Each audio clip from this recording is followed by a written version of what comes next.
Hello students, મેં પહેલાં બે વિડીયો હિન્દીમાં બનાવ્યા હતા. ઘણા બધાની એવી રિક્વેસ્ટ હતી કે સર તમે ગુજરાતીમાં બનાવો, અમને વધુ સમજમાં આવશે. તો મેં આજે ગુજરાતીમાં બનાવવાનો ટ્રાય કર્યો છે. સૌથી પહેલાં આપણે વાત કરીએ કે કોસ્ટ અકાઉન્ટિંગ આપણે ચાલુ કરેલું છે. તમારા એસવાય બીકોમમાં કોસ્ટ અકાઉન્ટિંગ તમારો નવો સબ્જેક્ટ છે. આપણે ઓલરેડી સ્ટાર્ટ કર્યો છે. પહેલા સબ્જેક્ટમાં આપણે થોડું ક્લાસિફિકેશન જોયું હતું કે કોસ્ટનું ક્લાસિફિકેશન કેવી રીતે થાય. એના પછી આપણે મટીરિયલ કોસ્ટ જોઈ હતી કે મટીરિયલ કોસ્ટ કેવી રીતે કંટ્રોલ કરી શકાય, એના ઓબ્જેક્ટિવ શું છે. ઘણી બધી કોસ્ટ ક્લાસિફિકેશન માટેની બીજી ઘણી બધી બી મેથડ છે કે ઘણી બધી રીતે કોસ્ટને ક્લાસિફાય કરી શકાય. એ બધું જ સમજતા પહેલાં ત્રણ વસ્તુ સમજવી જરૂરી છે જે કોસ્ટિંગ માટે બહુ મહત્વની છે. કોઈ પણ કોસ્ટિંગ ઇમ્પ્લિમેન્ટ કરવા માટે આ ત્રણ વસ્તુ બહુ જરૂરી છે સમજવી. તે છે કોસ્ટ સેન્ટર, કોસ્ટ ઓબ્જેક્ટ અને કોસ્ટ યુનિટ. ઘણા બધા સ્ટુડન્ટને લાસ્ટ સુધી એવું કન્ફ્યુઝન હોય છે કે કોને કોસ્ટ સેન્ટર કહીશું, કોને કોસ્ટ ઓબ્જેક્ટ કહીશું અને કોને કોસ્ટ યુનિટ કહેશું. આ ત્રણ શબ્દ મારે આજે તમને આ વિડીયોમાં સમજાવવાના છે. નોર્મલી કોઈ બી કંપનીમાં જ્યારે કોઈ કોસ્ટ થાય છે તો કોસ્ટ કોઈ પર્ટિક્યુલર જગ્યાએ થાય છે. દાખલા તરીકે મશીનમાં પાવર કન્ઝ્યુમ થાય છે તો એ મશીનમાં થાય છે. કોઈ પણ ડિપાર્ટમેન્ટમાં આપણે લેબરનો પગાર આપીએ છીએ, લેબર આપીએ છીએ, વેજીસ આપીએ છીએ તો એ ડિપાર્ટમેન્ટમાં થાય છે. કોઈ અકાઉન્ટન્ટનો આપણે સેલરી આપીએ છીએ તો એડમિન ડિપાર્ટમેન્ટમાં થાય છે. એનો મતલબ કોઈ ને કોઈ જગ્યાએ આપણી કોસ્ટ ઇન્કર થાય છે. કોઈ એક જગ્યાએ કોસ્ટ થતી નથી. તમે यदि કોઈ ફેક્ટરીમાં જાઓ અને ત્યાં જઈને જુઓ તો ત્યાં ઘણા બધા પ્રકારની એક્ટિવિટી ચાલતી હોય છે. આ બધી એક્ટિવિટીઓ જે ચાલતી હોય છે ત્યાં કોસ્ટ ઇન્કર થતી હોય છે. તો આજે આપણે ત્રણ શબ્દ સમજવા જરૂરી છે: કોસ્ટ સેન્ટર, કોસ્ટ ઓબ્જેક્ટ અને કોસ્ટ યુનિટ. અચ્છા, કોસ્ટ ઓબ્જેક્ટ અને કોસ્ટ યુનિટ પાછળથી સમજશું. પહેલા આજે સમજીશું કોસ્ટ સેન્ટર. કોસ્ટ સેન્ટર એટલે શું? શુદ્ધ ગુજરાતીમાં કેવું હોય તો ડિપાર્ટમેન્ટ અથવા તો ફંક્શન. દાખલા તરીકે કોઈ ફાર્માસ્યુટિકલ કંપની છે તો ફાર્માસ્યુટિકલ કંપનીમાં ઘણા બધા ડિપાર્ટમેન્ટ હોય. કયા કયા ડિપાર્ટમેન્ટ હોય? પહેલો ડિપાર્ટમેન્ટ હોય પ્રોડક્શન ડિપાર્ટમેન્ટ. ઓકે. બીજો ડિપાર્ટમેન્ટ હોય ક્વોલિટી કંટ્રોલ ડિપાર્ટમેન્ટ, જે ક્વોલિટી કંટ્રોલ કરે. ત્યાં ફાર્માસ્યુટિકલ કંપનીમાં એક ત્રીજો ડિપાર્ટમેન્ટ હોય ક્વોલિટી એસ્યોરન્સ. ચોથો ડિપાર્ટમેન્ટ એક આપણી પાસે છે એડમિન ડિપાર્ટમેન્ટ. એક બીજો ડિપાર્ટમેન્ટ છે પરચેસ ડિપાર્ટમેન્ટ, સ્ટોર્સ ડિપાર્ટમેન્ટ. આ અલગ અલગ ડિપાર્ટમેન્ટ છે આપણી પાસે. આ બધા જ અલગ અલગ જે આપણી પાસે ડિપાર્ટમેન્ટ છે એ ડિપાર્ટમેન્ટને આપણે ડિપાર્ટમેન્ટલ કોસ્ટ સેન્ટર કહીશું. વર્ષના અંતે યદિ આપણે જોવું હોય તો આપણે જોઈ શકીએ કે મારી પરચેસ ડિપાર્ટમેન્ટની કોસ્ટ કેટલી થઈ, મારી પ્રોડક્શન ડિપાર્ટમેન્ટની કોસ્ટ કેટલી થઈ, મારી એડમિન ડિપાર્ટમેન્ટની કોસ્ટ કેટલી થઈ. એનો મતલબ કે ડિપાર્ટમેન્ટ વાઇઝ મેં કોસ્ટ સેન્ટર બનાવ્યા. પણ જરૂરી નથી કે દરેક કંપનીઓમાં ડિપાર્ટમેન્ટ વાઇઝ કોસ્ટ સેન્ટર બને. કોઈ કંપનીઓમાં ગ્રુપ વાઇઝ એટલે માણસના ગ્રુપ વાઇઝ કોસ્ટ સેન્ટર બને. દાખલા તરીકે આપણે કોઈ સર્વિસ ઇન્ડસ્ટ્રીની વાત કરીએ તો ટાટા કન્સલ્ટન્સી સર્વિસીસ જે વેબસાઇટ બનાવે, સોફ્ટવેર બનાવે, એમની પાસે મેન્યુફેક્ચરિંગ એક્ટિવિટી નથી તો એ શું કરશે? એ પોતાના માણસના ગ્રુપ વાઇઝ બનાવશે. દાખલા તરીકે એક ગ્રુપ એમનું એવું છે જે વેબ ડિઝાઇનિંગનું કામ કરે છે તો એમનું એક કોસ્ટ સેન્ટર થઈ ગયું વેબ ડિઝાઇનિંગ. બીજું એક ગ્રુપ એવું છે જે મોબાઈલની એપ બનાવે છે તો બીજું એક એમનું કોસ્ટ યુનિટ થઈ ગયું કે મોબાઈલ એપ ડેવલપિંગ. ત્રીજું એક ગ્રુપ એમનું એવું છે કે જે સર્વિસ પૂરી પાડે છે. ઓલરેડી જે લોકોને સોફ્ટવેર ઇન્સ્ટોલ કરી દીધા છે આવા લોકોને સર્વિસ આપે છે તો એક સર્વિસ ગ્રુપ થયું. તો અલગ અલગ ઇન્ડસ્ટ્રીમાં અલગ અલગ કોસ્ટ સેન્ટર હોઈ શકે છે. કોસ્ટ સેન્ટરનો મતલબ એવું થાય છે કે ગ્રુપ, તમે ગ્રુપ પાડી દીધા કંપનીમાં. તમારી આખા વર્ષની કંપનીની 1 કરોડ રૂપિયા કોસ્ટ થઈ, એ કોસ્ટ ગમે તે હોય, પણ તમે ગ્રુપ વાઇઝ કોસ્ટને ડિવાઈડ કરી દો છો, જેને તમે કોસ્ટ સેન્ટર કહો છો. પણ ગુજરાતીમાં તો આપણે સરળ રીતે સમજી શકીએ, પણ ઇંગ્લિશમાં એને કેવી રીતે કહેવાય? મેં તમારી પાસે અહીંયા એક સ્ક્રીન શેર કરી છે, જરા ધ્યાન આપજો. સૌથી પહેલા મેં અહીંયા લખ્યું છે કોસ્ટ સેન્ટર. કોસ્ટ સેન્ટરનો મતલબ શું થાય છે? A cost center is a department or function within an organization. એક ઓર્ગેનાઇઝેશનની અંદરનો એક ડિપાર્ટમેન્ટ છે અથવા તો ફંક્શનલ છે, અને આપણે અલગ અલગ ગ્રુપમાં વેચી દીધું. હવે દાખલા તરીકે કોઈ એન્જિનિયરિંગ કંપની છે જે મશીન બનાવે છે, તો એમાં કેવી રીતે ગ્રુપ પાડશો?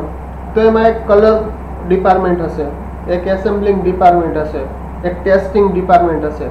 આવી રીતે અલગ અલગ ડિપાર્ટમેન્ટને તમે કોસ્ટ સેન્ટરમાં ડિવાઈડ કરી દીધા. તો કોસ્ટ સેન્ટર બનાવવા માટે અલગ અલગ કંપનીની અલગ અલગ મેથોડોલોજી છે. તો એવું જરૂરી નથી કે ડિપાર્ટમેન્ટ વાઇઝ કોસ્ટ સેન્ટર બને. ક્યારેક એવું થશે કે માનો કોઈ પાવર જનરેટિંગ કંપની છે, તો એ લોકો લાઇટ પોઈન્ટ જે છે એને કોસ્ટ સેન્ટરમાં ડિવાઈડ કરી દેશે. એનો મતલબ એવો થયો કે કોસ્ટ સેન્ટર એટલે પ્રાઇમરી ગ્રુપ. આપણા પ્રાઇમરી જે ગ્રુપ બનાવીએ છીએ તેને આપણે કોસ્ટ સેન્ટર કહીએ છીએ.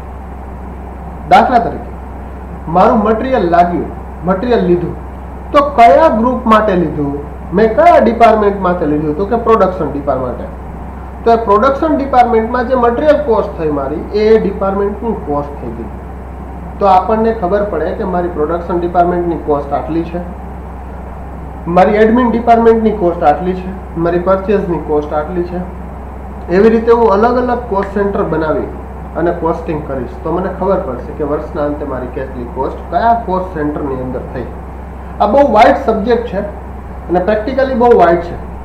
કારણ તમે જ્યારે પ્રેક્ટિકલી કોસ્ટ સેન્ટર ડિસાઇડ કરવા જ્યારે બેસો છો, ત્યારે કંપની ટુ કંપની અલગ હોય છે. એવું જરૂરી નથી કે બધી જ કંપનીમાં સેમ પ્રકારના કોસ્ટ સેન્ટર હોય. એ કંપની ટુ કંપની અલગ હોય છે. એ ડાયરેક્ટલી પ્રોફિટેબિલિટી ઉપર અસર નથી કરતું, પણ એક અલગ પ્રકારની કોસ્ટ મેથોડોલોજી ડિસાઇડ કરે છે કે મારી આ જગ્યાની આ કોસ્ટ થાય છે. ઓકે, તમારા ઘરની વાત કરું. આપણા ઘરમાં એક વર્ષની અંદર આપણે અમુક રૂપિયા ખર્ચ કરીએ છીએ. અચ્છા, 1 લાખ રૂપિયાનો ખર્ચો આવે છે. હવે એ ખર્ચાને આપણે કંટ્રોલ કરવો છે, તો આપણે કરી શકશું? ના, કારણ કે આપણને ખબર નથી 1 લાખ રૂપિયા કઈ જગ્યાએ વપરાય છે. તો ફર્સ્ટ મારે એ ડિસાઇડ કરવું પડશે કે મેં 1 લાખ રૂપિયા કઈ જગ્યાએ વાપર્યા. આ જો ડિપાર્ટમેન્ટ મને ખબર પડશે, આ ગ્રુપ મને ખબર પડશે, તો મને ખબર પડશે કે મારે કઈ જગ્યાએ કાપ મૂકવાની જરૂર છે, ક્યાં કંટ્રોલ કરવાની જરૂર છે. એટલા માટે હું ઘરમાં ગ્રુપ પાડીશ કે મારો જમવાનો ખર્ચો મારો આટલો છે, અચ્છા મારો કપડાનો ખર્ચો આટલો છે, અચ્છા ટ્રાવેલિંગ અમે કરવા જઈએ છીએ, ફરવા જઈએ છીએ, ત્યાંનો ખર્ચો આટલો છે, છોકરાઓને ભણાવવાનો ખર્ચ આટલો છે. આ મેં શું કર્યું? મેં ગ્રુપ બનાવ્યા. ગ્રુપ બનાવવાથી શું થશે? મને ખર્ચાઓ આઈડેન્ટિફાઈ થશે કે મેં ક્યાં ખર્ચા કર્યા, અને પછી હું જોઈશ કે મારે ક્યાં કપાત કરવાની જરૂર છે, મારે ક્યાં કાપ મૂકવાની જરૂર છે. જો આ મને ખબર પડશે તો હું મારી કોસ્ટને કંટ્રોલ કરી શકીશ. તો કોસ્ટ સેન્ટરનો બેઝિક ઓબ્જેક્ટ શું છે? The controlling of cost. This is the primary and basic object of cost centre. તમે તમારા ઘરમાં કોસ્ટ સેન્ટર બનાવ્યા, ફેક્ટરીમાં કોસ્ટ સેન્ટર બનાવ્યા. આ શું કામે બનાવ્યા? તમારે કોસ્ટને કંટ્રોલ કરવી છે. તો એ મેં તમને લાઈન બતાવી છે. The cost centre is a department or function. કોઈ ફંક્શનલ હોય, કોઈ ડિપાર્ટમેન્ટ હોય વિધિન એન ઓર્ગેનાઇઝેશન. એક ઓર્ગેનાઇઝેશનની અંદર તમારું એ ડિપાર્ટમેન્ટ હોય, ફંક્શન હોય. એમ લાઈન ડ્રો કરી છે. That does not directly add to profit. તમને ડાયરેક્ટલી તમારો જે પ્રોફિટ છે એમાં કાંઈ એ એડ નહીં થાય, but still cost the organisation money to operate. તમે જે ઓર્ગેનાઇઝેશનની કોસ્ટ છે એનાથી ઓપરેટ થાય છે. Cost centre only contribute to a company's profitability indirectly. Indirectly તમને ખબર પડશે કે મારા કયા કોસ્ટ સેન્ટરની પ્રોફિટેબિલિટી શું છે એ આપણને ખ્યાલ આવશે. Unlike a profit centre which contribute to a profitability directly through its action. SY ની અંદર કોઈ જગ્યા તમને કોસ્ટ સેન્ટરની ડેફિનેશન નથી પૂછતા, પણ સમજવું એટલા માટે જરૂરી છે કે ક્લાસિફિકેશન ઓફ કોસ્ટ જે ભણવાના છીએ કે આપણે થોડી ભણ્યા છીએ એ ટોટલી ડિપેન્ડ છે કોસ્ટ સેન્ટર ઉપર. હવે કેટલા પ્રકારના કોસ્ટ સેન્ટર હોય, કેવી રીતે હોય એ આપણે થોડા આગળ જોઈએ. એક્ઝામ્પલ મેં તમને આપ્યા છે.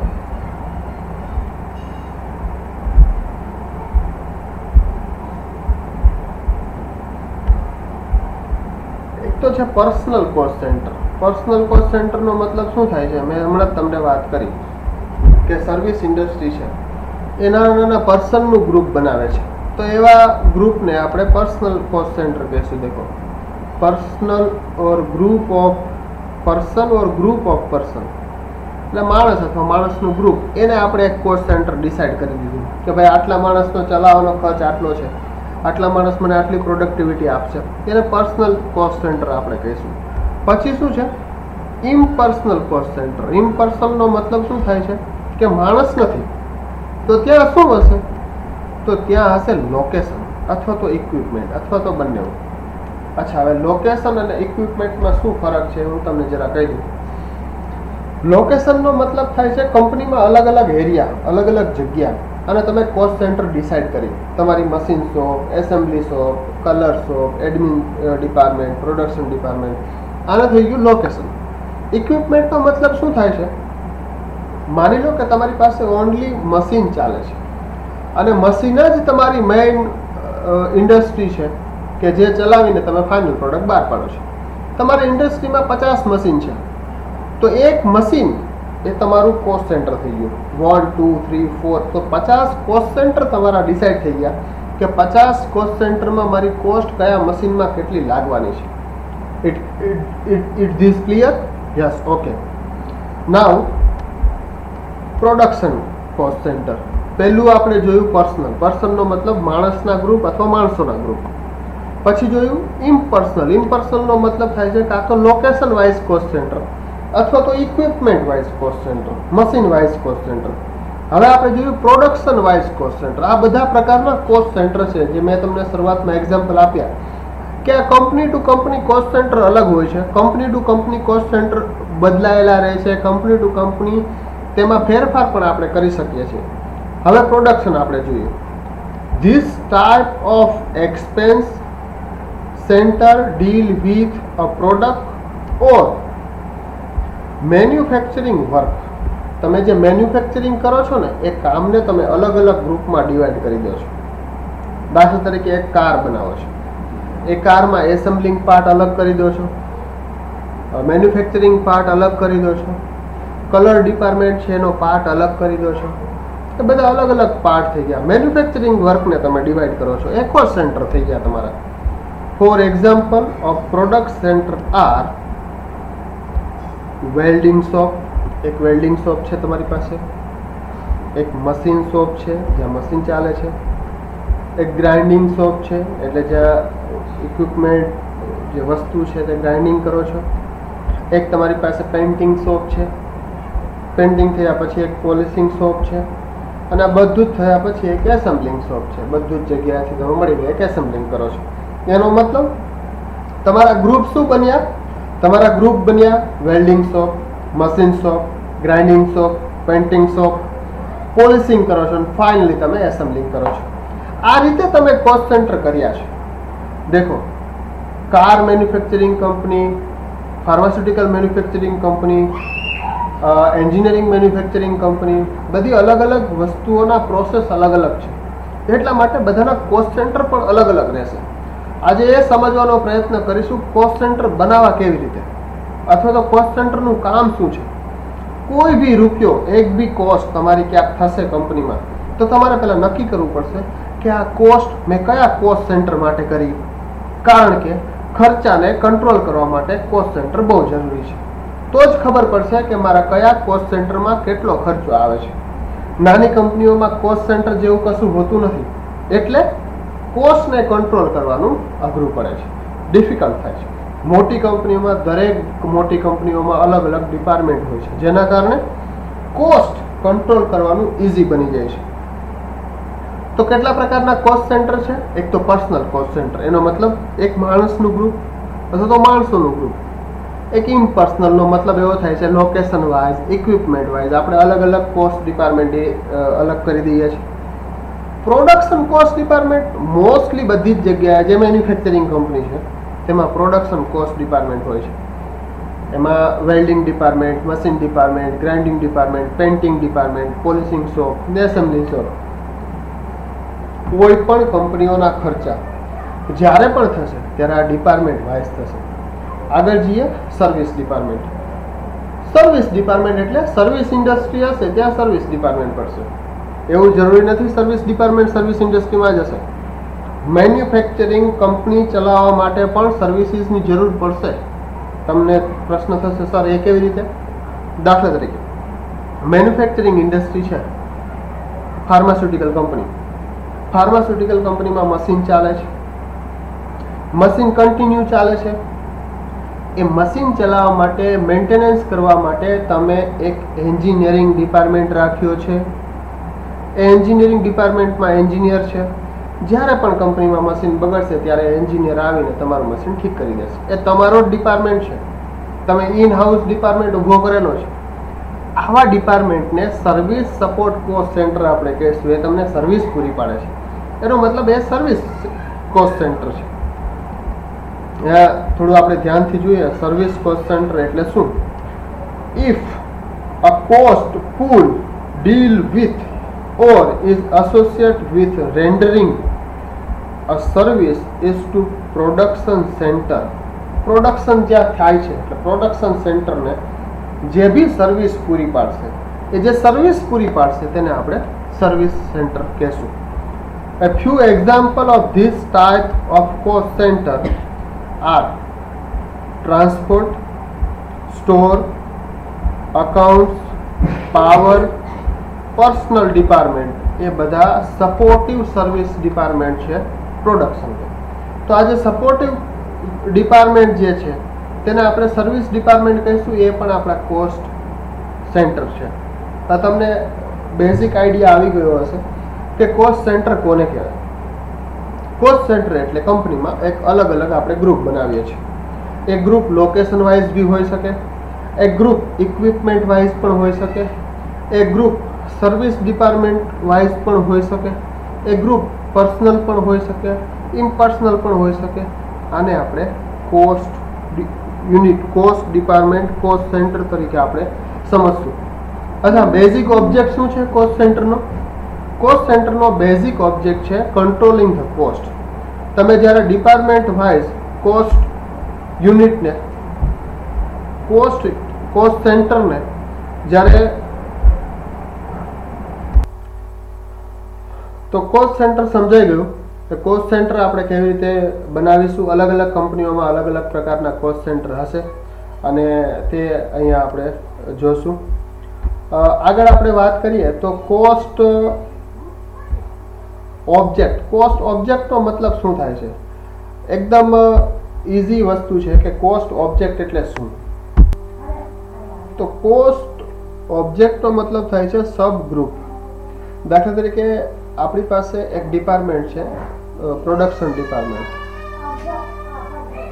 આ ડિપાર્ટમેન્ટમાં 5 પ્રકારની પ્રોડક્ટ બનાવીએ છીએ.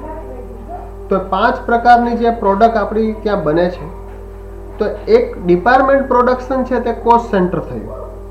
બટ એની અંદર બીજી 5 પ્રોડક્ટ બને છે તે આપણો કોસ્ટ ઓબ્જેક્ટ થયો. એનો મતલબ કે 5 લાખ રૂપિયા મટીરિયલના પ્રોડક્શન ડિપાર્ટમેન્ટમાં વપરાયા. એ 5 લાખ જે વપરાયા તેમાંથી પર્ટિક્યુલર કોસ્ટ ઓબ્જેક્ટમાં કેટલા વપરાયા.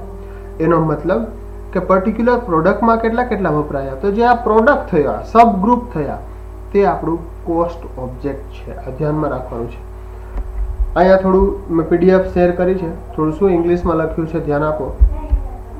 The cost object is term use primary is cost according to describe something to which cost are assigned. પ્રોડક્શનમાં જે આપણે કોસ્ટ લગાવી તે ક્યાં અસાઇન થઈ છે તેને ડિસ્ક્રાઇબ કરે છે. Common example of cost object are. જો અહીંયા ધ્યાન આપજો ખાસ. કોમન એક્ઝામ્પલ શું છે? કાં તો એ પ્રોડક્ટ લાઈન હોઈ શકે, મારી પ્રોડક્શનમાં કેટલી પ્રોડક્ટ છે.